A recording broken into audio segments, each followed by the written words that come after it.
Hello and welcome to the Galloping Gurus, your home for daily horse racing analysis, race previews and expert insights. If you enjoy our content, make sure you hit the subscribe button so you never miss an update. Or for even more in-depth analysis, join the Galloping Gurus membership club at gallopinggurus.com, where you'll receive our exclusive race analysis before the markets even open, giving you access to our thoughts ahead of the day's racing. It's all about getting that value, and if you get it the day before, then you'll certainly be getting exactly that. Ciao, ciao. Hello. Hello. How you doing, mate? Yeah, I'm good, G.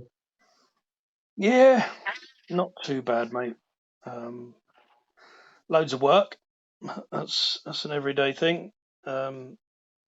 Nothing. If I'm honest, mate, I'm not really very excited about today. It's difficult. It's just hard, isn't it? And so obviously we only had the two that we stuck out yesterday, and both of those are in tough races. Yeah. So, and it's much the same tomorrow. Yeah, I think it's probably harder tomorrow. Yeah. But there we go. We carry on. And have you played anything today? I'm assuming you've had a little go at Gold Digger, haven't you? Yeah, I have. But a little bit on the dress, yeah. Yeah. I'll probably have a couple more bets as well, Yeah. mainly in the handicaps.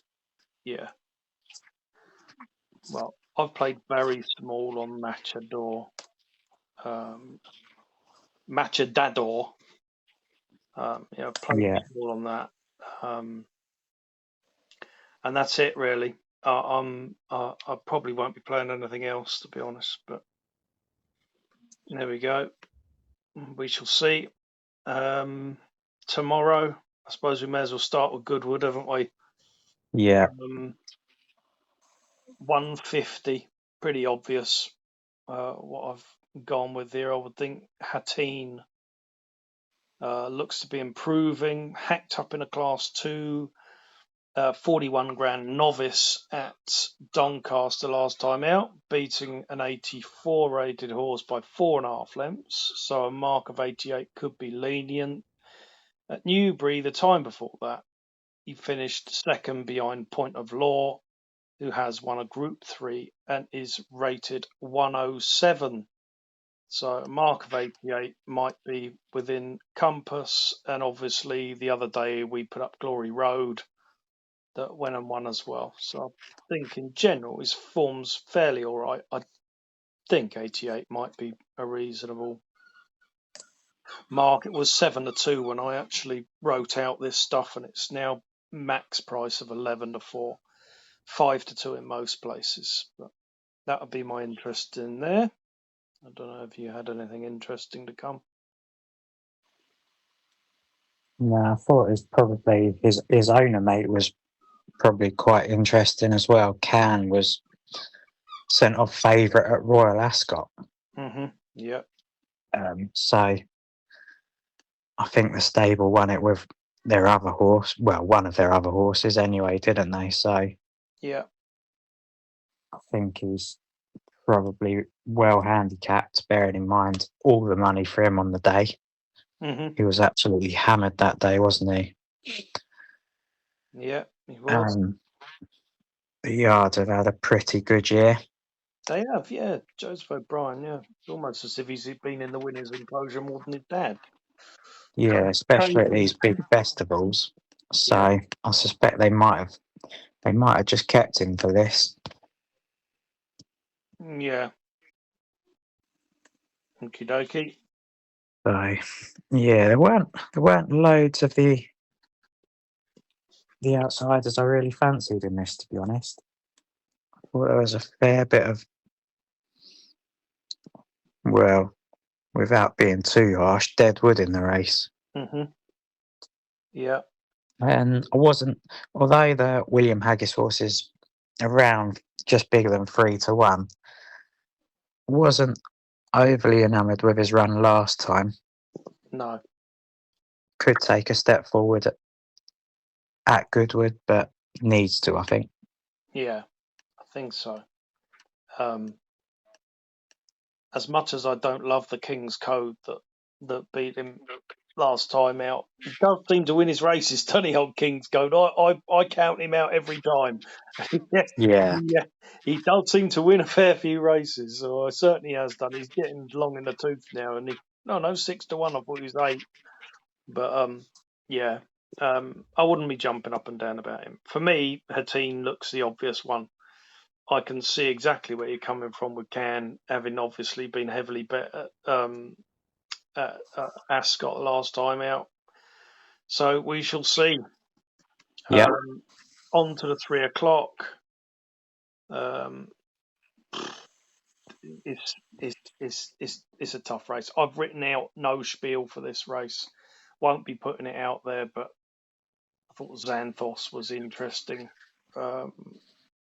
Yeah, on its 2-year-old form, if it comes back to that, it'll take a lot of beating, won't it? Yeah, exactly. You've got Flora Bermuda going up in trip. Yeah. Question as to whether it will stay. Yeah. And well, giving plenty of weight away to the 3-year-olds there as well, isn't it? So I'll tell you what, I was quite impressed with the Planet Seeker when he won. I think he beat us, didn't he? No, beat Matador. Yeah, so it'd be interesting to see how that works out. But he's got plenty to find. I get that, but Absolutely, yeah. That was only off 85, wasn't it? And yeah. I would have preferred to see him in a handicap, obviously. Yeah, but being a filly, it's, I suppose, if you can get the black type, that's what the game's all about, especially for an owner breeder. So yeah, absolutely. Why not take a chance? Yeah, that's right. They're probably not worried about handicaps, are they? If it was to go and place in the race or something like that, then all of a sudden, it's worth more in the paddocks, isn't it? But yeah.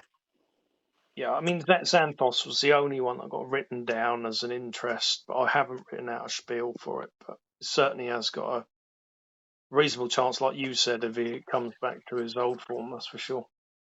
Yeah. I had nothing then until the 5 o'clock. Don't know if you got anything in between those.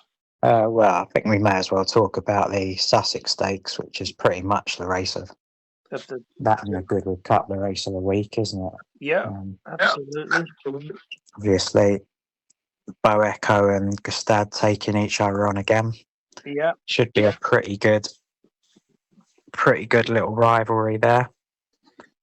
And thrown into the mix, you've got Opera Ballo, who'll probably go to the front and give it a good go, like it did at Ascot. I wasn't entirely sure that everything went Bo Echo's way last time. Were you? No. I think one despite it, really, almost. Yeah, I think Gustad getting the dream run up the rail. Yeah. Pretty convenient that the old stable companion managed to move off it. You don't see that in 99 out of 100 races at Royal Ascot or Ascot, do you? No, you don't. No. So yeah, I think although Gustad was closing all the way to the line, I think Bo Echo, like you say, things hadn't gone his way. No. He'd done a lot of running to get to the lead. Definitely. Yeah. Even Billy said afterwards, didn't he? He said, that wasn't my finest hour. Yeah, pushed wide and basically, like you say, not too much went right. I think he'll probably ride more of a race round here, maybe try and play a little bit later. And with the strong, I would assume there'll be a strong pace because Aidan O'Brien's got a few in here which could go forward. I think Opera Ballo will go forward. Although last year there was an assumed strong pace and they never actually came back. No. resulting in Kirat winning the race, who tracked the leader pretty much the whole way. And just wondered if maybe Opera Ballo could do something similar here. Yeah. He'll be best placed to be the first challenger. And at Royal Ascot, he was only overhauled relatively late on by 10 Bob Tony, who still don't know how that's won. That's what I was going to say, crikey. No. 10 Bob. Yeah, I mean, that's to say it's come out of the blue would be an understatement there, really. Yeah. I'd imagine Ground they sold it. not to his liking, distance questionable. Yeah. Saw it out like a lion. Yeah. So yeah, it's definitely an interesting race, and obviously a strong pace would suit Gustad. Yeah. As well. So there's reasons to believe why all of the front three could win. Yeah. I think it'll be a very good race. Yeah, I think so. To be honest, I'd like Bo Echo to win because I like Billy and George, and it's an unbeaten colt, isn't it? So yeah, he's funny. I've always doubted him, and me needless to too. say, from his form figures, he's proved me wrong every single time. So yeah. So I think yet again I'll have to doubt him and think that Opera Ballo could possibly. Yeah. Well, there we go. Grace the winner's enclosure, and I'll watch Bo Echo come past in front again. Yeah, we all have those horses, don't we? That we just keep doubting. They keep winning. You're like, how is he doing that? Well, he's better than Absolutely. you think. Yeah, I mean, it's definitely lined up to be a brilliant race, and probably the race of the meeting, I think. Yeah, it's got a brilliant race to watch, isn't it? Absolutely. And if old 10 Bob wins, then well, I just can't. I mean, he's a really good horse, and he tries hard, but surely not. Yeah, I mean, look, we're laughing about him as if he's some donkey, you know, going to win it. Obviously, he's a very, very good horse, but he did surprise last time, didn't he? And massively. I'd be surprised, but yeah, there we go. Absolutely. I think the bookies would be significantly surprised as well, considering it's 16-1.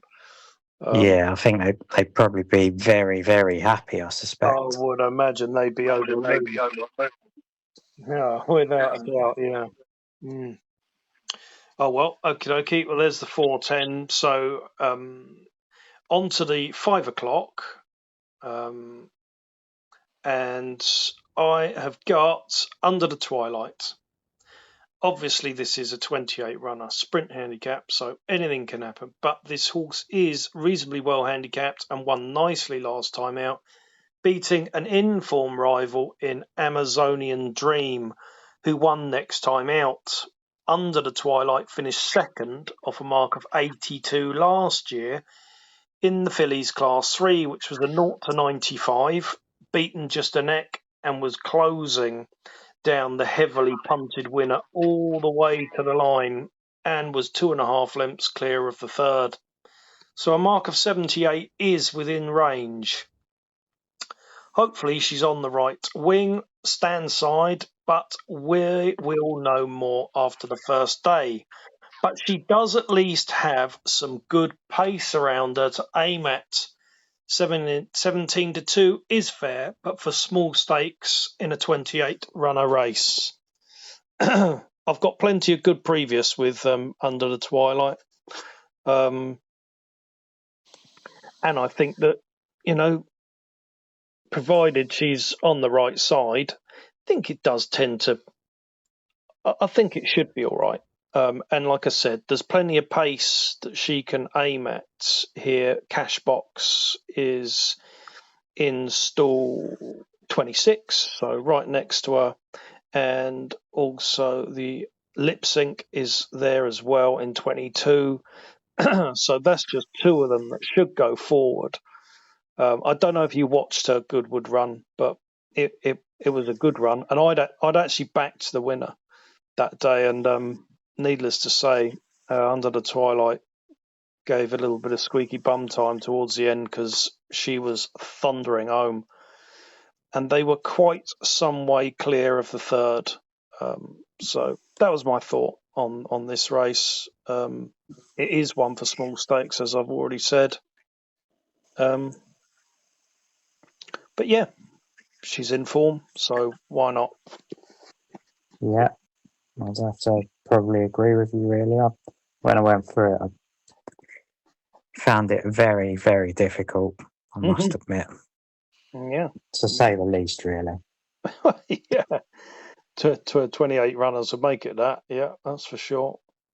Yeah, so couldn't disagree with you there. No, it's she's got I think a reasonable chance. I mean, it is a lesser race than the Phillies race that she ran in last year. Obviously, this is a 0 to 80, and the Phillies race was a 0 to 95 that day. She was in form then as well. I think once she hits form, she does tend to run pretty well. I think that race at Goodwood was reasonable. But like I say, anything could happen. We've just said that 28 runners. I mean, she could not get a run. She will be held up. She won't be out the back. I won't be out the front, sorry. So, that is the 5 o'clock anyway. So, on to the 5:40. I thought this race was reasonably difficult as well, but I've written down a few.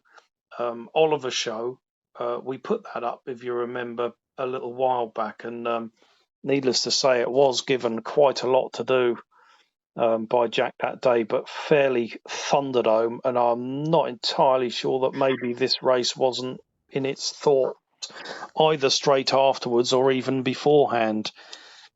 Was given a lot to do.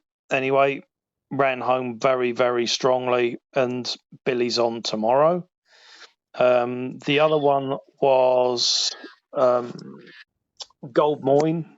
Thought that was a little bit interesting as well. Been running well lately.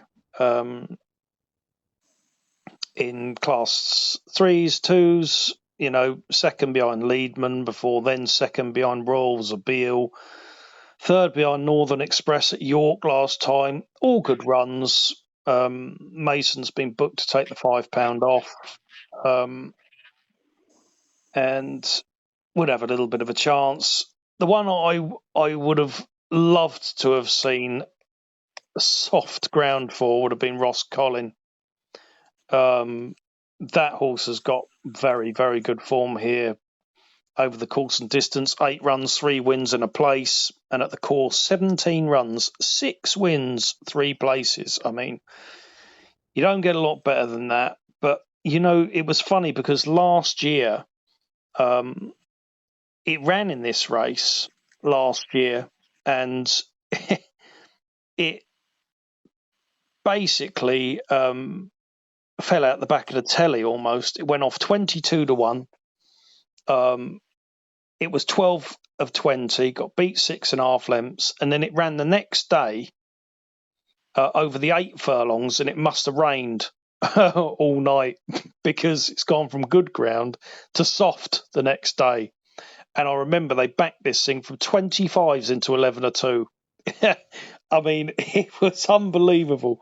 You couldn't write it. And needless to say, they landed a huge gamble with it. But when you go through it, obviously it's well handicapped as well at this present point. But when you go through it, not one virtually of its form, apart from once, which was in 2022 at Ascot, is the F word there, firm. It's just much better on a softer surface. So I don't know if you had any thoughts particularly in there. Yeah, the other one, well, at a big price, gave a little chance to the Fingal Raven, bearing in mind, as I keep saying, the Jamie Osborne yard is in pretty good form. Yeah, they certainly are. Could run into a place at around 25 to 1. And I thought that Crimson Spirit would run well here. Ryan Moore booked for the Kublers. Yeah, Ran really well at Newmarket last time, beaten by Secret History, who made the run up the rail. Had everything else beat.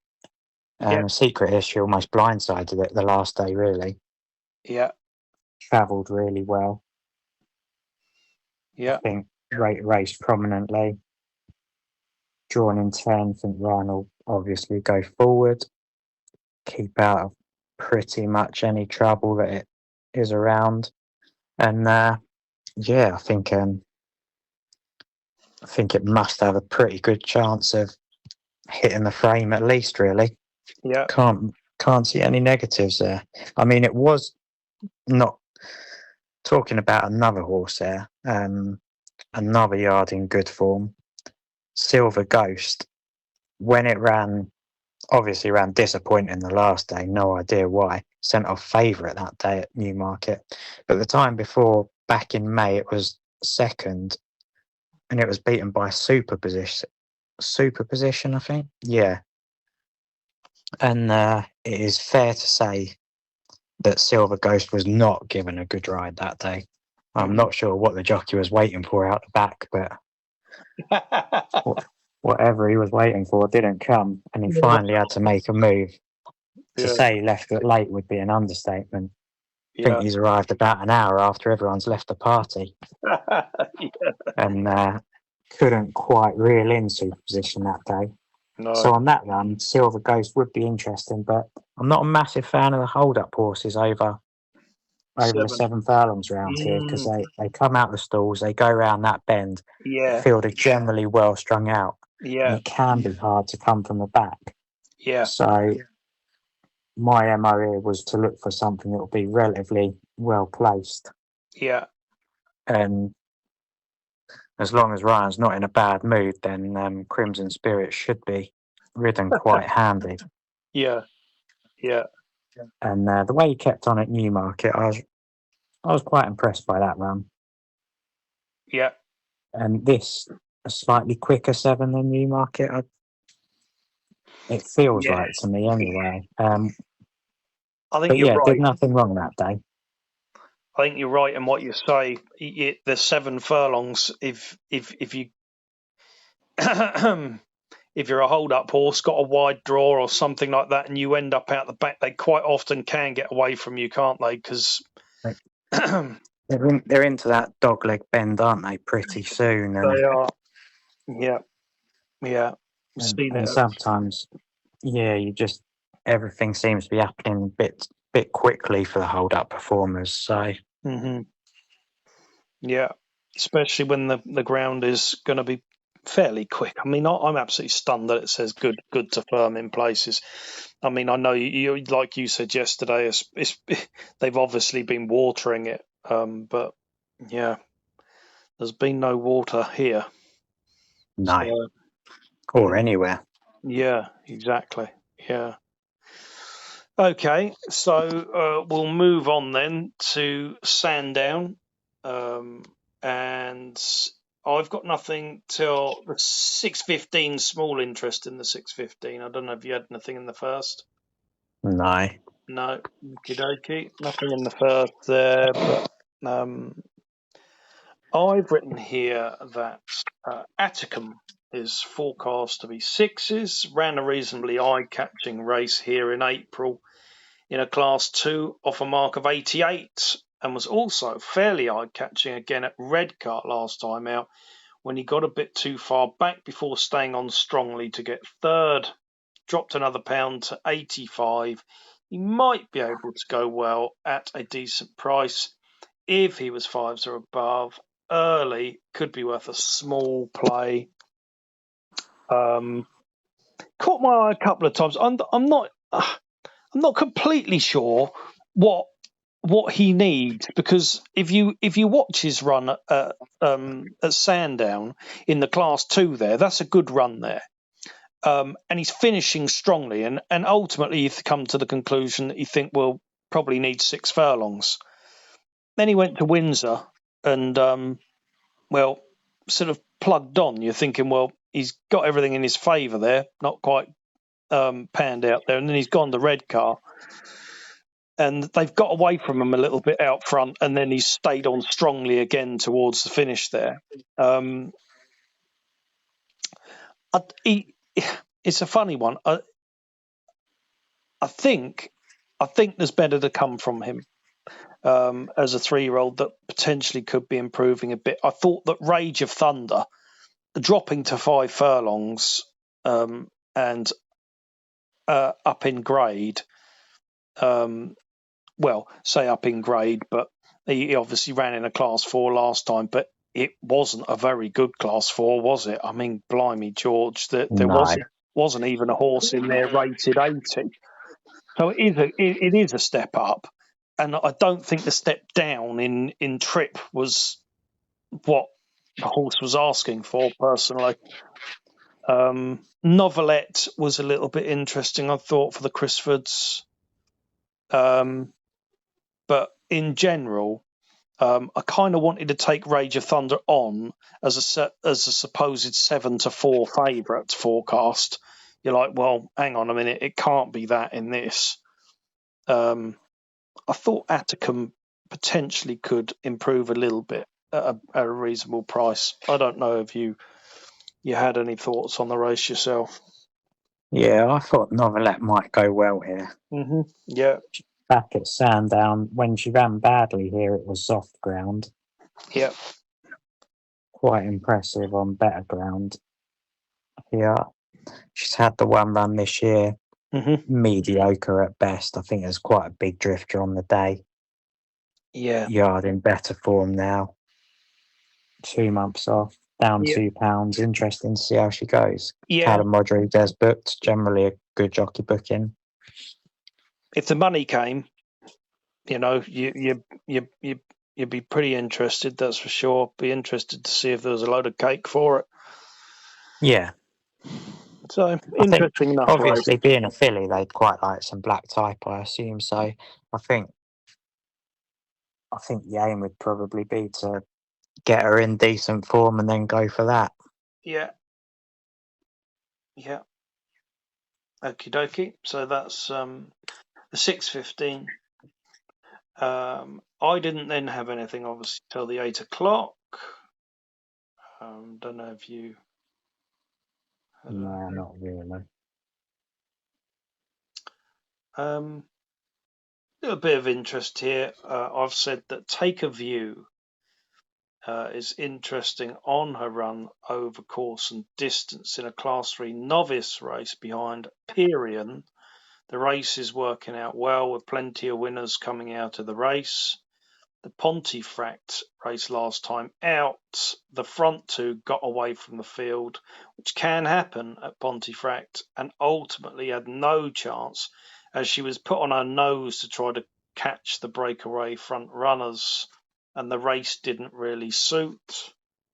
Said back here, over 10 furlongs should be more her bag, and off a mark of 74. First time in a handicap and forecast to be 8s. It's all about value.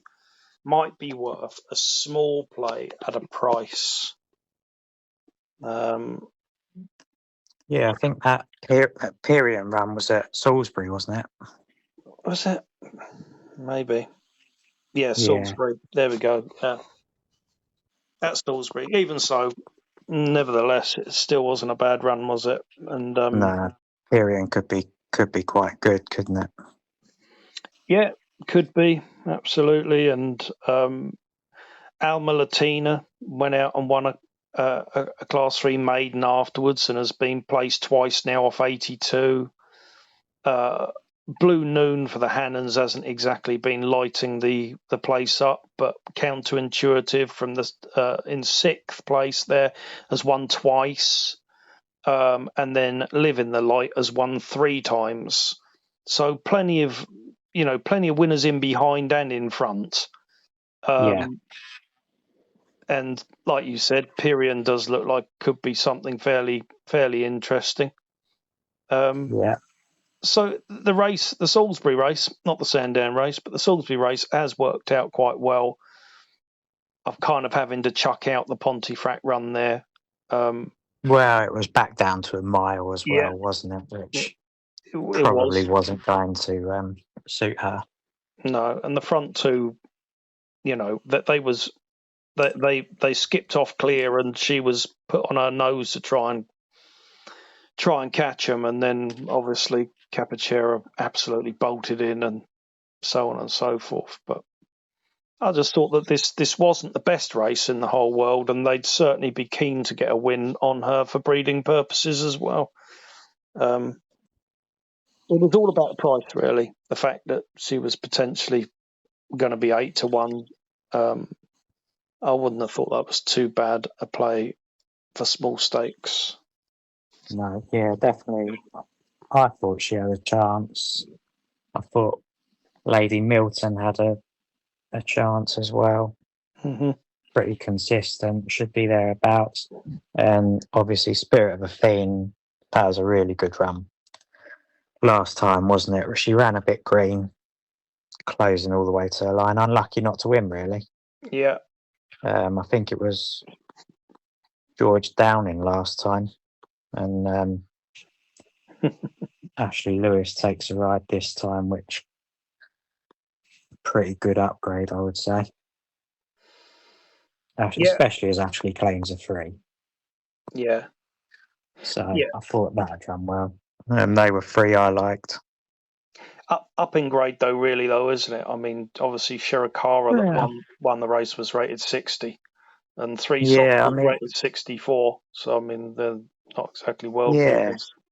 Well, no, but I must admit I'm not too scared of Mooney. I mean, Take a View, I do think it's got a chance, but we don't yet know if she's a 74 rated filly, and I don't think it's the best of races, I must admit. I thought Spirit of a Fiend looked like she definitely improved that run last time. Okie dokie. Yeah, she certainly could. I mean, look, she's only a 3-year-old with 4 runs under her belt, but yeah. Yeah, and for me, she's improved every run so far, so I don't actually mind it when they're down the bottom of the weights, when they're improving. Uh-huh. Okie dokie. There we go. Well, we'll be on to the 8:30. Did you have anything in there? No, I didn't, no. No, I didn't either. Okay. So we'll be off to Redcar. I've got nothing until the 3:15. Have you got anything there? No. Don't really have anything at Redcar, if I'm honest. No. Okie dokie. Well, Redcar got a big old boom or bust. And the boom or bust is Diderot. So Diderot is forecast to be 20-1. He's taken a big drop in the handicap after 4 runs this flat season from 81 to 70, which could give him a small chance at forecast prices of 20s. It's all about value. His 2 runs here at Redcar in Class 3s off 81 are actually not bad in the context of this race, considering those races were 0 to 90s, and he was only beaten 4 1/4 lengths over course and distance in April.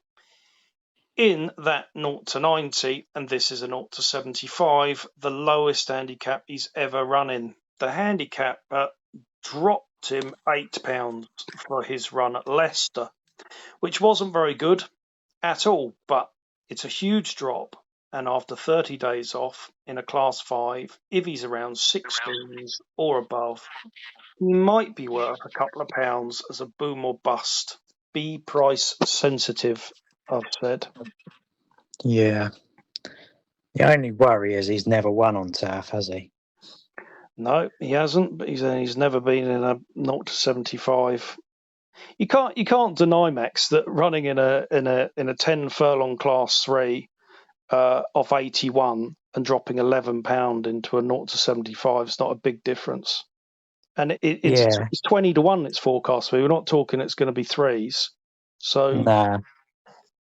He is 8 years old now, though. I don't think he's quite in the same form as when he was rated higher. And that's why it's a boom or bust. Yeah. The other one in the race I think has got some sort of interest is pretty obvious, Leopard's Rock. First time in a handicap and looked to be finishing well over the 8 furlongs in his novice, and the extra 2 furlongs will certainly help. So that was my thought on Redcar. Yeah. Okie dokie. So thanks for listening, and we'll catch you tomorrow. Okay, so that just about wraps everything up for today. Thanks for listening to today's analysis. If you found it useful, don't forget to like, subscribe, and turn on the notifications so you never miss our daily race previews. For our exclusive early analysis before the markets open, visit gallopinggurus.com and become a member today.